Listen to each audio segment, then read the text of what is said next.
Denizens of the imperial, hear me, hear me. It's your friendly neighborhood Angel Angron. How the hell y'all doing? Been a minute, ain't it? Yeah, it's been a moment.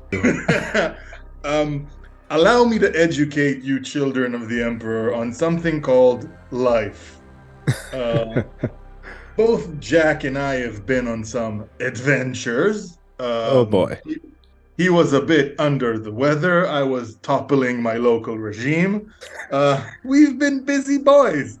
So we are recording this on the 19th of April. So by the time you hear this, we will already have had an episode released on this date, and you should hear this on Friday or Saturday, which would be the 21st and the 22nd of April. Why am I stating dates? It's important so you'll understand why this particular episode is not on a particular Primarch. Yeah. The Lion novel officially releases in audio format on the 22nd of April. Indeed. I have already pre-ordered that shit because I am indeed a fanboy of the lore. And while I will finish it in time for Monday, I can't see into the future. So I don't want us to do 9 different episodes about the Lion.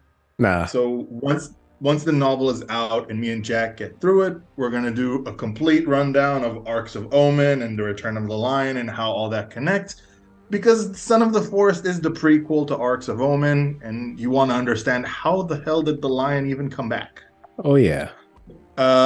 So that being said, Today, this week you're getting a treat. You're gonna get 2 episodes in a row, pretty much. yeah, what a delight. And this one especially because we'll be talking about none other than the Crusaders, the Space Marine equivalent of, what should say, the embodiment of the spirit of a Jehovah's Witness or Mormon. Like, basically, name a religion that knocks at your door and then sets the food at your doorframe when you tell them to go away. That's what they are like. It's militarized Jehovah's Witnesses, let's be honest. Yeah, the type that... By the way, my dear boy, have you prayed to the Emperor today? Oh boy. Have I given my sermon? I don't think I have. Please don't judge me. It's to the airlock with you. The Nova Cannon awaits. So we're talking about the Black fucking Templars. Yeehaw! Oh boy. The Black Templars are an interesting chapter because very much like the Ultramarines, and before your asshole puckers up when I'm making a comparison, let me finish the goddamn sentence. The memes have outdone the lore. Oh yeah, because I know there's some that are not quite initiated to the lore will wonder about them. I was wondering whether or not we should like have a little bit on perhaps the time of the Great Crusade and onto how the second founding happened. So this is where we need the audience's involvement. The lore, yeah, has like, and when I say this, it's not an exaggeration. There's like 90 times the amount of lore than there is in Lord of the Rings. If I was to go through and I said this in another podcast, and it's not an exaggeration, if I was to play start to finish every audiobook that is related just to the Horus Heresy, I'd be listening to audiobooks for about 3 weeks straight. It's insane. And it's like, and if I was doing it from morning till night, no stops, no sleep. Yeah. Like if I was to do it for just like a few hours a day, we're talking 6 months worth of audio. That's a fucking lot. Uh-huh. Now, what's more important for you guys to elaborate on? I will happily do anything that is not the word bearers. Yeah. Oh God. I'm just fucking saying. Like, I have my standards. God damn it! You turn into the crying Pepe meme. No. I will do Slaneshi cults before I will do the ward bearers. I could just do like a quick summary at least. Until the event. And then, summary. A quick the summary. Emperor's a bad dad. The end. Well, okay. Here goes nothing. There was this period that we mentioned in the previous podcast called the Great Crusade. It was an era that marked prosperity for the Imperium. It was, of course, the directive of the world mightiest atheist, the emperor of mankind, that of enacting what we don't quite generally consider or connect with crusading today. But of course, there were still elements of that. It was more of a promise of making mankind great again. By reconnecting with his soon-to-be yeeted sons, as you know, the Emperor had these 20 test tube babies called Primarchs and allowed Chaos and or the Mom to go Barry Bond style on them and threw them into outer space. And well, the general story is that a bunch of them got the governance of their respective world or got a helping hand in doing so, unless of course if you're Angron. And eventually, as aforementioned, the Emperor reconnected with them and used their forces to expand the Imperium. And it was generally a good time. Wherever the Emperor's forces would land, the hallmark of a new or rekindled civilization would show. Long-lost colonies will be united, and while humanity will not exactly reach the pinnacle during the time of the Dark Age of technology, they were certainly making the strides towards it. But then of course there was this 62-book series that GW decided to write called The Horus Heresy, where the Primarchs went at each other's throats, and with an incident called the Dropside Massacre on Ep.5, that is in the 31st millennium, the Great Crusade was supposedly over. But as the Horus Heresy itself came to a conclusion, amongst the remaining loyalist Primarchs was one whose power was great organizational skills, Bobby G, aka Robudi Gilman, who wanted to prevent such a disaster from ever happening again, and decided to do so by downsizing the legions and reorganizing them into chapters through something called the Codex Astartes. So, that being said, where do you start with the Black Templars? The Black Templars is, interestingly enough, one of the chapters that predates, to say, the creation of actual chapters. Yeah. Originally, the Templar Brethren were an inner circle within the Imperial Fists. Mm-hmm. My boy Dorn. Yeah. And obviously amongst that Templar Brethren was one Mr. Sigismund, hallowed be his name, who is one of the greatest badasses to have ever badassed. And every single member of the Templar Brethren was in fact G certified badass. Like, yeah, they were all members of what was that corner of the phalanx called again? I think it was Temple of Oath. Yeah, Temple of Oath. In that section, their job was to, in case of a boarding attack, like who the fuck would board the phalanx? But whatever, their job is to protect that.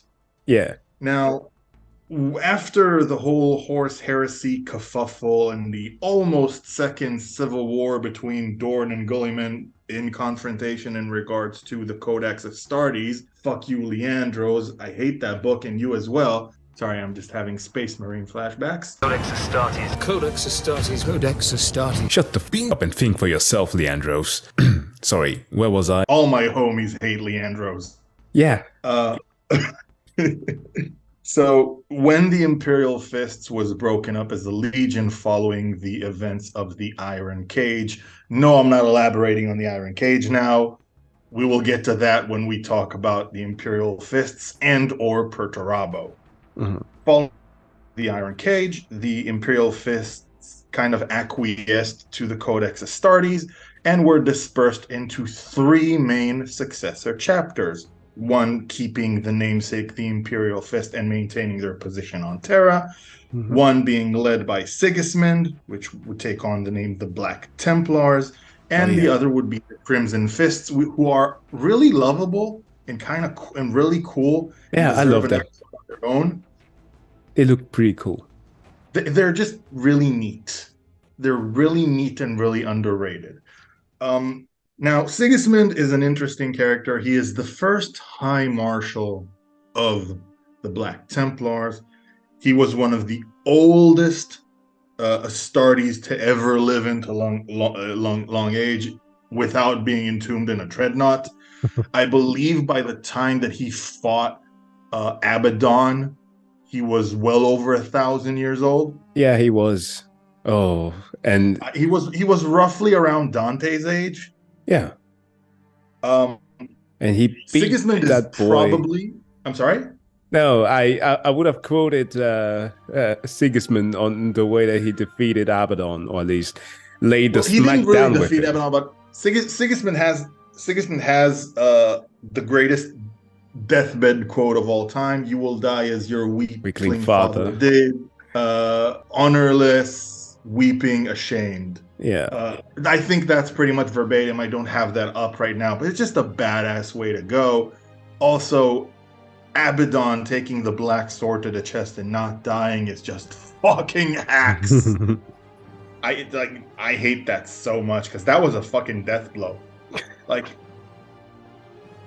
we've seen Primarchs die the less. So like I mean, Sigismund, let's just say that everybody that partook, or at least are still are, in the Black Templars also are kind of head characters.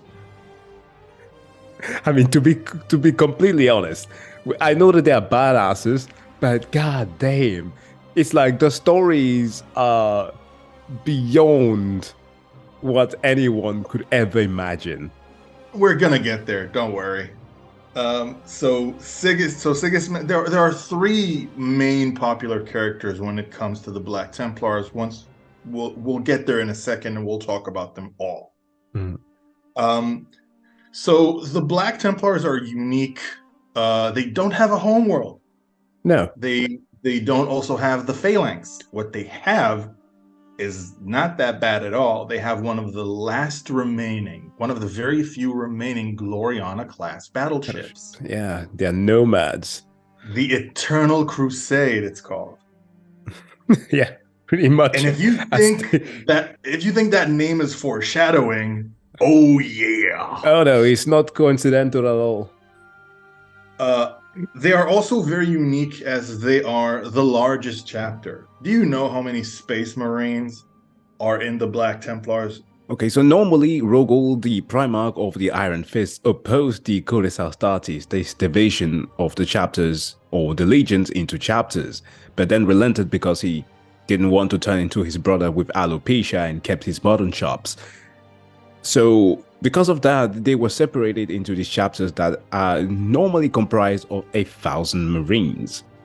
But I know that for one, Sigismund opposed that order and decided to go his own merry way, but there must have been some MacGuffin, to the point where, if I'm not wrong, they are said to have a lot more members than the original Legion will have.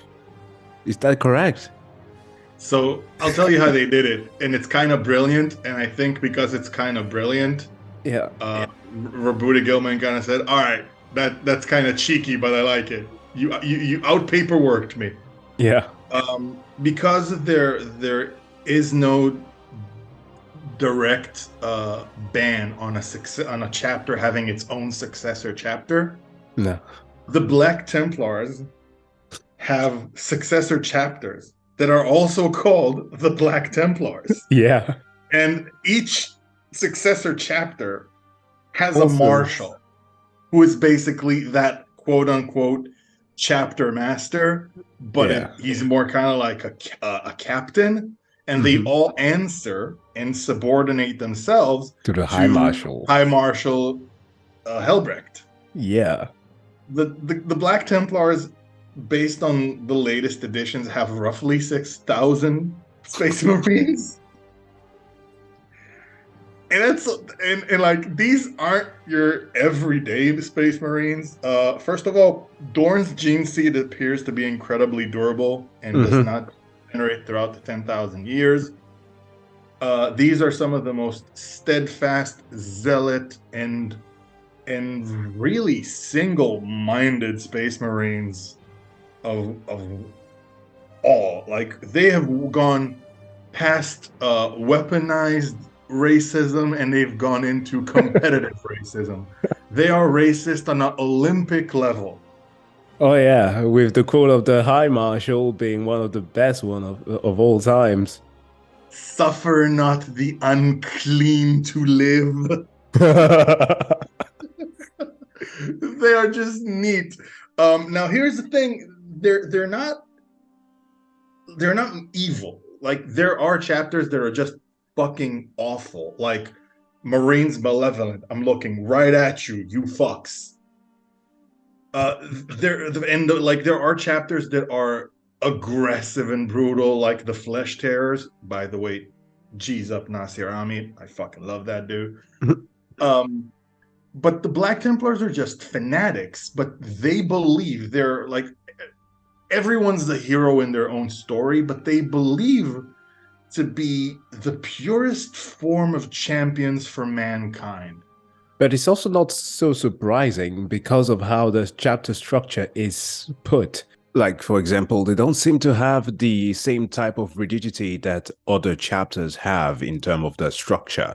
For example, the apothecaries and chaplains can pretty much just move around as they see fit. While they, of course, have battle tactics that are customary to the chapters, they are kind of encouraged to find their own path, right? Very much in a knightly way. And also they have like the Crusader squads, which are part veteran Astartes or veteran Black Templars working alongside with the recruits or neophytes. They will teach them, they will follow the rites and everything, like pretty much getting indoctrinated into all of that. Their training of new Space Marine gives a way different definition to baptism by fire. Yeah. Like, you about that life? Okay, into the meat grinder with you. Go crusade in the ghoul stars, you hack. Exactly. And I stated the ghoul stars for a very specific reason. I'll get to it in a bit. They are very particular on a few things. Number one, they are one of two, I think only two chapters that genuinely worship the Emperor as a god. Yeah. They also, because they follow the word of the Emperor to the letter, and they remind me of actually a sect of Judaism. You'd be surprised. All right. There is a sect called the Karaim. Okay.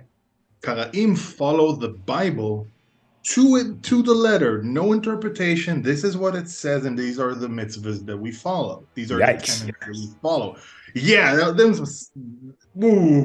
yeah, yeah. Boy. I mean, okay, but goddamn. Like this is coming from once a Christian Bible teacher who will tell you that I like, would believe in that shit. These are members of my tribe, and I'm like, God damn, dude. I mean, you gotta modernize that a bit, but yeah. So they reminded me of that, and as far as they're concerned, the Emperor defined all psychers as witches. So they do not employ librarians. No. Now you might think that is a huge weakness in battle, but absolutely not. Yeah, no, it's just not even that. People forget what was Dorn's actual Primarch power. The absolute nullifier. No, it's a meme, but it's actually true. His will is so strong and so ironclad that his presence kind of cancels out warp energy to a degree. Yeah. And I think that to a degree that is in his sons and their unyielding faith, like adamantium clad faith, gives them some sort of, let's call it a buff against chaos. Yeah, because the Black Templars have faced against demons and chaos before and came out victorious. Yeah, and incredibly. I'm gonna name something specific later that's just fucking mind-boggling, but it's canon, so I can't do anything about it. There's one interesting phenomenon before we start talking about specific Space Marines. One of the cooler things that the Black Templars have is a title that people think is a distinct title, that there can be multiple at the same time. They have something called the Emperor's Champion. Oh, yeah. Now, the original Emperor's Champion was Sigismund. Sigismund walked around Terran the Heresy, challenging every chaos champion he could find, and just mollywopped all of them. And I mean all of them. Oh yeah, he Like, sure did. like there was a like he made it an effort to go after Karn, Uh-huh. and and listen, he on that rematch he beat the shit out of Karn. Oh yeah. Like, and that was like the purest example of weaponized autism in the entire lore, because when someone who is a genuine demon at that point, like not full demon, but like full-fledged corn berserker, right? Yeah. Like he is an absolute menace. He is on demon time, as the kids would say. And he looks at Sigismund and says, "I'm not as broken as you." Like, oof. I mean, how do you define that? Like, that's like, is that competitive autism at that point? I don't know. It's too much. Like, like the Special Olympics of melee combat. How do you define that? That's what I say. Like they're straight up almost reality bending at that point. Yeah, and that's the point where like Sigismund received the Black Sword from an envoy of Malkador. Yeah. And the tradition of the Black Sword continues to this day. Now, there can be up to, if I am not mistaken, 10 Emperor's champions at any given moment. I Yeah. don't recall an instance where there actually was 10 champions at once, but what happens is this. Prayer is a big thing for the Black Templars, and they are fanatical about it. They Yeah. will they will pray morning, noon, and night, and especially on the eve of battle. And on instance, any member of the ranks, any sword brethren, could go into a trance-like state where he receives what is believed to be visions directly from the emperor. Yeah. And if he experienced that vision, he must go to his chaplain. If that vision meets up to a certain standard, that chaplain will take him to either a chaplain of a higher rank than him, or if possible, a reclusiarch like Grimaldis, where they will go over a specific tome, which I can't recall its name in High Gothic, so forgive me, but let's call it the Black Templar's special book, Yeah. right? And if there are certain criteria within that book that vision had in it, and no sword brethren can know that criteria without being privy to that book because it is confidential and sacred information. Yeah. If that uh, if that vision was up to snuff, that particular sword brother is taken to the armory, stripped of his armor, gets rebranded and restocked with high level artificer power armor that is extremely ornate and holy to the chapter. Yeah. He is given one of 10 black swords, which are also sacred relics on their own, and he is now the Emperor's chapter. How sacred are those armors and swords? None but a chaplain, a reclusiarch, a chapter master, or an emperor's champion are allowed to touch them. Yeah. As far as the black sword are concerned, the armor obviously are the serfs have to put it on you and such, but like even they are particularly hand chosen serfs for that. Entire crusades, entire penance crusades were launched to recover a lost black sword. Thousands of space marines went after a holy relic. That's how big of a deal that is. Yeah. So Sigismund is a Chad, and he deserves an episode all on his own. But I would like to talk about someone that between Sigismund and Grimaldis, who is poster boy to one of the best novels that Black Library has ever produced, which is Hell's Reach. Yeah. In between, there is a guy who kind of gets underrated and lost in the shuffle. But when you go Does he really? when you go over his accomplishments, he's kind of fucking ridiculous. Helbrecht. Oh man, I can't do the voice. I can try. The one from the TTS episode. Yeah, I'm as well not as Helbrecht. shouting. I'm exercising the might of the human voice. Kinda. Like one of his quotes is the following. The galaxy is the Emperor's. Anyone or anything who challenges it, that claims is an enemy, and he must be destroyed. That is factually correct. The man's like the embodiment of stubbornness and zealotry, of course. Not even that. Let's just give the man his credit. One of the most badass chapter masters in the entire lore. Yeah. So here are a few accomplishments that people either don't know or forget. Did you know that he beat a demon prince in melee combat? Yes. That I knew, and that was basically his initiation. Fucking hell, dude. And listen, going just a little bit before that happened, as an initiate, there was this battle or conflict, whatever you want to call it, called the Death Core Ridge, where this dude walked onto a battlefield that was identifying as a sister battle and was just wrecking the shit of his enemies. What enemies are we talking about? Tyranids. Swarms of them. Just because he wanted to hold his position and refused to yield. He's built different. This dude is just... Nope. I think, but one of the more badass moments that he has is actually in a moment where he quote unquote loses, but I don't know if you can count it as a loss. Okay.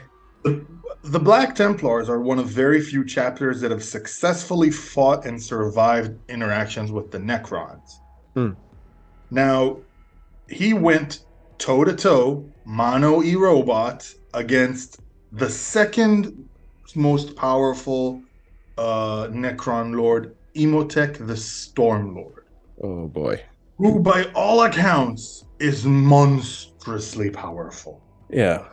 Now, he went, again, in glorious melee combat with Imhotep the fucking Stormlord. Now, here's the thing. In a fair fight, he probably would have killed Imhotep like 5 times over. But Necrons, especially high-ranking Necron lords, have fucking cheat codes, and they insta-heal.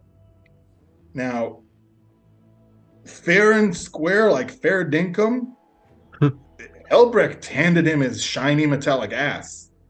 But over the course of a duel where Helbrecht is sustaining injuries and Imhotep just keeps fucking insta-healing, Yeah.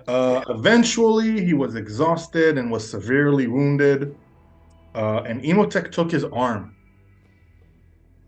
Yep. But my dude Helbrecht is petty.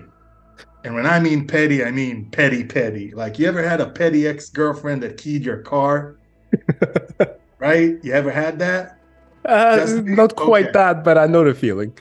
Yeah. So he didn't key his car. He didn't boil a rabbit in his kitchen. He didn't leave a horse's head in his bed. No.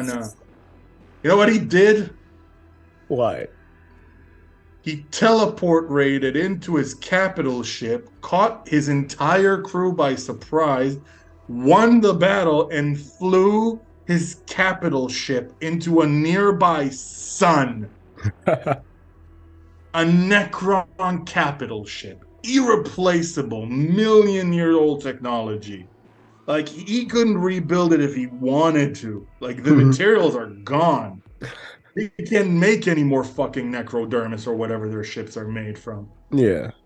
Like you want to talk about petty? That's extremely petty. Oof. Now, you mentioned the Sisters of Battle, and people assume there's this innate connection between the Sisters of Battle and the Black Templars. This is inaccurate. It's more of a meme than anything else, and the connection between them was made kind of as a joke because they're all fucking fanatics. Yeah. The most important interaction and most meaningful interaction between the Black Templars and the Sisters of Battle was actually pretty old. It's in the Age of Apostasy. the Black Templars were amongst the chapters recalled to Terra to cleanse it of the filth that is Gog Van Dire. Yeah. I'm too busy to die. I heard it in that voice. So that's fucking Helbrecht, like out meleeing combats, demons and fucking undying Terminator robots. This dude is a serious badass. Like there's very few chapter masters that I would place above him. Mhm. Like I mean fucking Logan Grimnar is one that I would put above him. Yeah, I will do that too.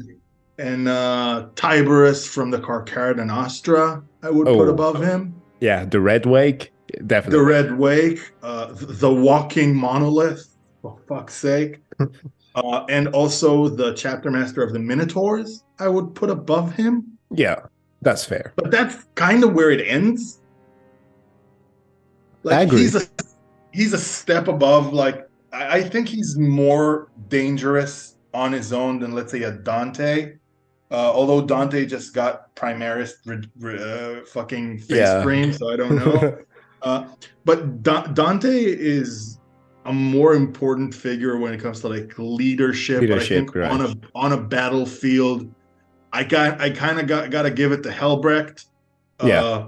A demon prince is a bit harder to deal with than a fucking swarm lord. And he did that.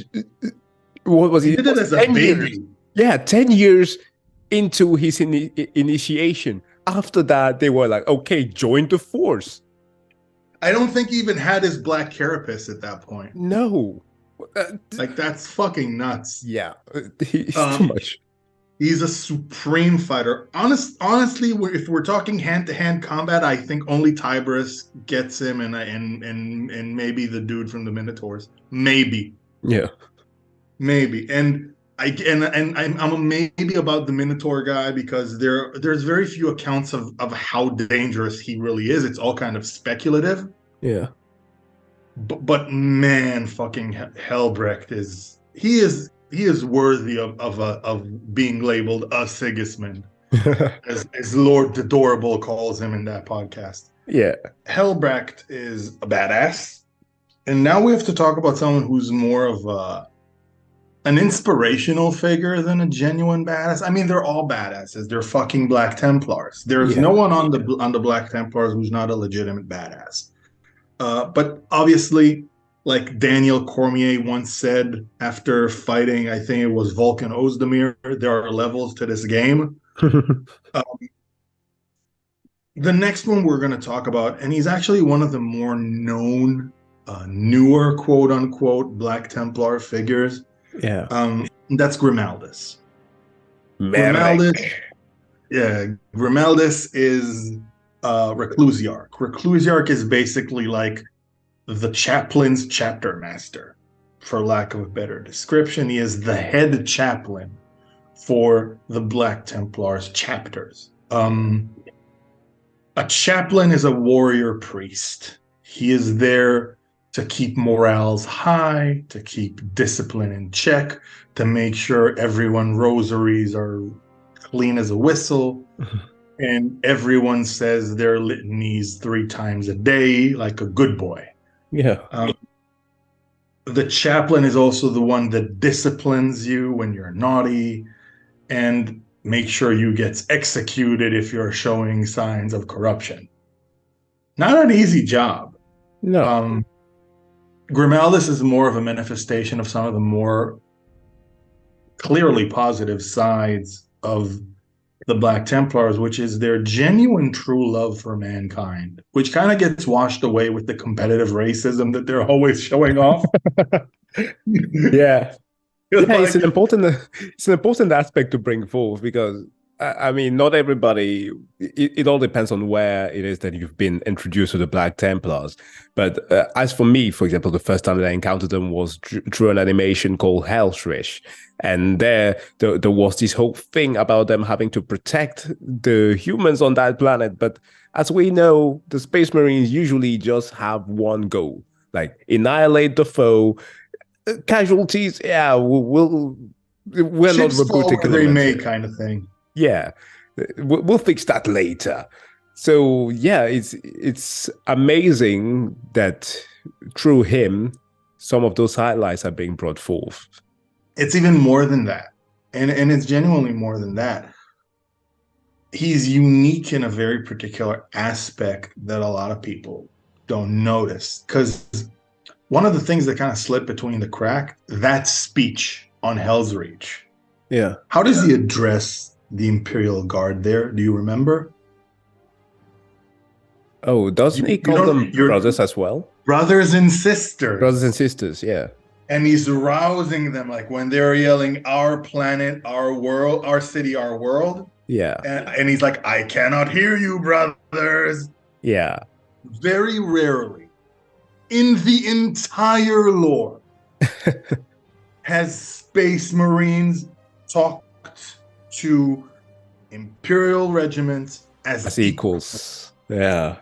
There, I can name 3 that I remember. In one, a Blood Angel chapter Marine. Mm-hmm.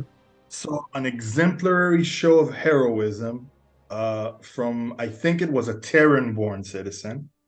Yeah. And quoted next to him and said, "And they shall know no fear." Yeah. Kind of bestowing on, morally, I see you as an equal, right? The other one was Sanguinius, right at the gate of eternity. Oh, yeah. He just cut through all the bullshit and he spoke to the Astra Militarum there as equals. Like, I'm going to shoot straight with you. And the other one is this: brothers and sisters. The Black Templars see themselves as a manifestation of the Emperor's undying will to defend mankind from the Xeno, the heretic, the mutant, and the witch. Yeah. And though they show it in bloody violence and endless crusading, they genuinely love mankind. Now, the Black Templars are also incredibly efficient. Oh, yeah. Without a doubt. At one point, they held 14 different sub-crusades and were successful in all of them. With like a fairly good KD ratio. Yeah. And they also accomplished something that, this is led by Helbrecht in another show of how much of a badass he is, but this is a testament to the entire chapter, to be fair. Do you know what area of space is a no-go for everyone, basically? You tell me. The Ghoul Stars. Oh. The Ghoul Stars is a remote section of the galaxy home to Eldritch Xeno. Mm-hmm. Even the Tyranids don't go there. Nope. The fucking Nids are like noping the hell out of there. Helbrecht led a crusade directly into the Ghoul Stars, fought the Xenos there, and basically exterminated all of them. The only thing that stopped him from examining their homeworld that was suspiciously empty and making sure that everyone is fully dead forever was there was an emergency call from Armageddon. Yeah. But like, this dude has done, like, you have to understand, up until that point in Imperial history, no one came back from the Ghoul Stars ever. And we're not talking like, oh, this is just fresh off the Great Crusader Horus Heresy. This is 40K era. This is like M40 something. Yeah. So this is a humongous accomplishment, like in historic standards. The Black Templars are badass as fuck. Yeah, for sure. And visually, it's a very close contest between the Black Templars and the Dark Angels. Who's cooler? Yeah. Like, they both have that Knights in Space tabard thing over power armor going on. So, But I gotta give it to the Black Templars because there's something about the black and white aesthetics, yeah, and they're a bit more gothically inclined. yeah, certainly. Like, I mean, they're just neat. They're cool. There's a reason why they're merchandise wise are one of the more popular armies. Like, they didn't become a meme out of nowhere. I think that aside from, I could be wrong, but if I'm not mistaken, aside from Ultramarines, who are the fucking poster boys, Yeah, the Black and Templars sell best. either that or Blood Angels. Yeah, I think that they come third to the Blood Angels because I've seen a lot of Blood Angel armies. Yeah, I mean, but Black Templars, they also have really cool, a really cool rule set to them, like on Yeah, tabletop. The one thing about, like we talked about the Emperor's Champion, there is a bit of contradictory lore there. In older editions for the tabletop, that role was temporary, and eventually an Emperor's Champion would return to rank as one of the standard battle brothers. yeah, But I think it was either eighth or ninth edition where they kind of retconned it to no, he is the Emperor's champion until he dies. yeah. I think that too. Um, but again, like in that, when it comes to things like that, the lore is so fluid. Like, shit, we might get Dorn back in a couple of years, and like they'll change the entire rule set for the Black Templars. I don't know. I mean, we had Well, the Lion back. Everything's fucking possible. yeah, everything's possible. But one thing that'll never change is the success rate. God damn. I mean, one of the greatest things that I keep thinking about is the fact that, as we discussed before with the numbers, since they never really have like a gathering together, like truly, where they can like make a summation of them and count the numbers, because they are always crusading, at least like having, I think that on average they have 3 crusade at least going on all the time, which is why Absolutely. they always I have can't something. recall. I can't recall an instance where all the Black Templar kind of battle chapters came together. Maybe on Armageddon. I'm Yeah, a bit foggy on that because, God, the wars of Armageddon are so meshed up together in my head, and there's so much bullshit going on with that lore. If there's one of the things that I really wish would get retconned and rewritten are the wars of Armageddon. Like, yeah, Hell's Reach notwithstanding, but those things are kind of a mess lore wise. yeah. It's a little bit all over the place. Yeah, and like it's so hit or miss with the lore stuff, like with the quality, like some bullshit like Angron getting fucking banished by a goddamn random Grey Knight. I mean, it's not really a random Grey Knight, but it's like there's some silly shit where, like, I'm sorry, a demon Primarch should not get banished by a fucking space marine. I'm Hmm. sorry. I'm sorry. It just I agree on that too. like It's like, come on. it'll be like if in the Avengers Thanos got beaten by fucking Hawkeye. I mean, you could write it, but it would still fucking suck. Yeah. I mean, I'm salty. Like, I Oh, I know agree. that. I agree with that. No, but like I'm happy with like the way they brought Angron back recently. They gave him a flex. I'm okay. I know he's gonna get his ass handed to him by the Lion, and I'm fine with it because I mean they brought back a Primarch from the dead for it. I'm willing to live with that. Yeah. By the way, I'm really fingers crossed for this Lion novel. Oh yeah, me God, too.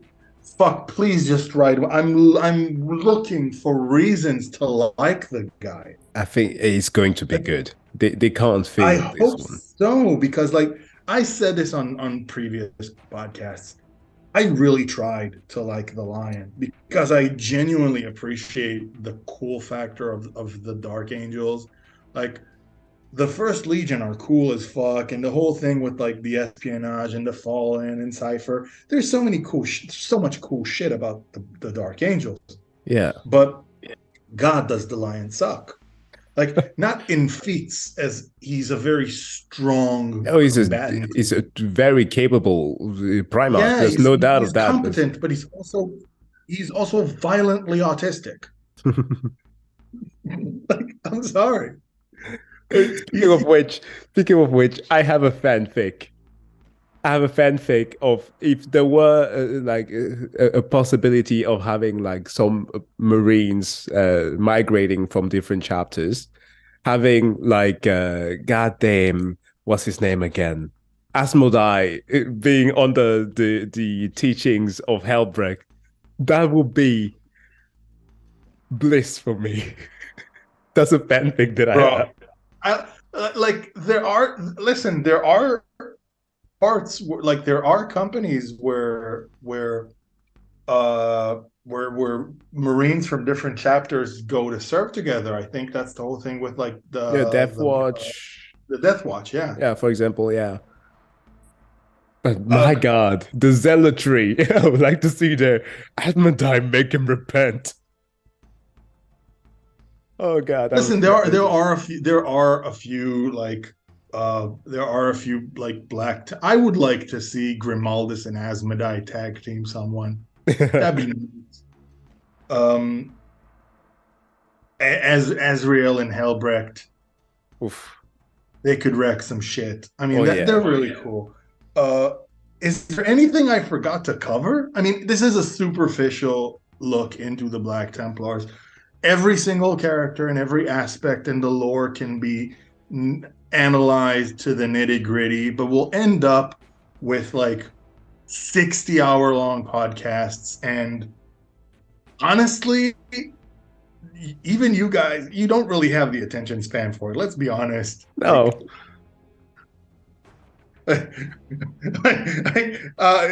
People queue up the podcast and are like, oh shit, I got an 18-hour audiobook to listen to. I don't have all this time in the world for this Jew. Yes, I get to make my own Jew jokes. That's how racism works. I'm allowed to make fun of myself. So let us know in the comments, what do you want us to cover next? I mean, after we do Arcs of Omen, because that's probably going to be the next thing we talk about. That's going to be the next stuff. Yeah, we need to talk about the Lion. The Lion and Arcs of Omen. So I have homework. I have a weekend to finish the book. Yeah, likewise here. Yeah, and hopefully we can start releasing episodes on a more weekly basis. We'll try to keep a Thursday launch as much as possible, life notwithstanding. And we do need your cooperation as an audience to like, share, subscribe, and that'll comment. be solid. Let us know what you want us to talk about, and we will do it. It's fun for us. We still need to do a drunk review for something because we didn't do the drunk Primarch tier list for New Year's. No. So we need to find, maybe for my birthday next month, we'll do a drunk reaction to something. Oh damn. All right. If you want to see a drunk reaction for my birthday next month, just shoot us in the comments. Yeah, like the goddamn video. And side note, you motherfuckers better appreciate me being awake now to record this, because we're in the middle of the goddamn NBA playoffs, and I'm in the Middle East, and all my hours are fucky wucky. I should be asleep right now because there's a game in a few hours. Yeah. So, like, just know I love you, you cretins. All right, guys. That's it. Wish you all to have a wonderful day. See you guys in the next one. Bye-bye. Bye.